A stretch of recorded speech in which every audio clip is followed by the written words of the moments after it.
In this video, we're gonna go over how to install parking stoppers. Let's go. The first thing you want to do is you want to measure how far from what you're trying to protect you want to install the parking stopper. In my case, I'm trying to protect the house and I'm going to be about 84 inches away from the foundation. We will go over some of the tools that you might need, but for now, all we need are these spikes. These spikes are going to pin down the parking stoppers, and we're going to do this on our asphalt driveway.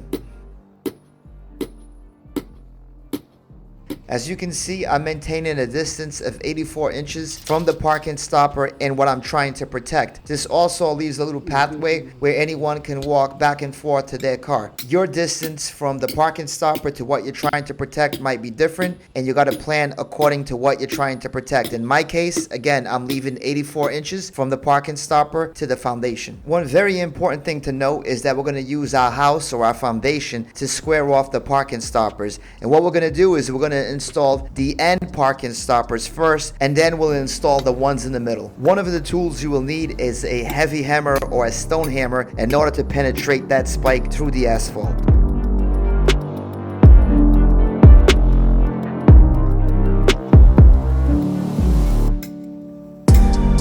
Again, we're using the foundation in order to square off these parking stoppers, and then what we do is we run a line from one end to the other. Now we know where the middle parking stoppers are going to go. Even though we know it's 84 inches to the foundation, we can still use that line as a guide in order to make sure that our parking stoppers are nice and straight.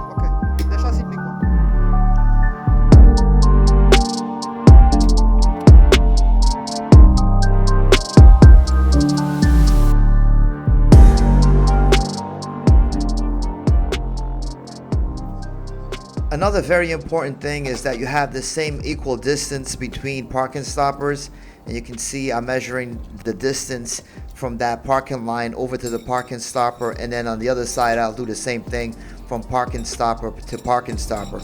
Now while I do this, I also make sure that I'm always square.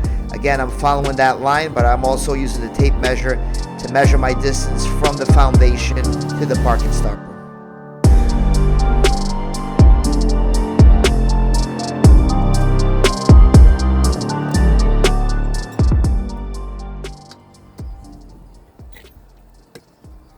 Again, once you have installed both end parking stoppers, the middle ones become easier because you have squared off the end parking stoppers. Now you also have a line that you're going to follow, and this is especially important if you have a lot of parking stoppers like I do. There's going to be times that using the hammer and the spikes is not going to be a viable solution, so you have to have the right masonry bit in order to penetrate that asphalt and then drive in your spikes. So another tool that you're going to need is that masonry bit, and if you check out the description, I have links to all the tools, including the spikes that I'm using, in the description. That masonry bit is going to be especially important if you have a garage or a driveway that's made out of concrete, as you're going to have to drill the concrete in order to drive the spike. You can use a metal pipe like we're using here to drive down the spike through the hole that's in the parking stopper, but be careful not to drive it down too much and damage the parking stopper.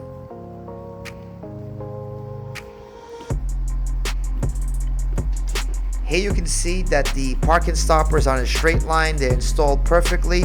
Now these are rubber and they do conform to the asphalt itself, so that's why you see some of them dipping down a little bit. Another important thing to note is that the parking stopper itself is not going to prevent a car from going over the stopper and hitting something that you're trying to protect. For that, you need a bollard. The parking stopper is used as a guide, so when the driver parks the car, they feel the tires on the stopper and they know when to stop. The stopper will also act as an early alert if the driver is distracted, and let's say they're in the wrong gear thinking they're going forward when they're going backward. The tire hits the stopper and the driver gets alerted and stops. I hope this video has been informative. If it has, put a like, subscribe. Don't forget, all the products are in the description. Thanks, and we'll see you on the next one.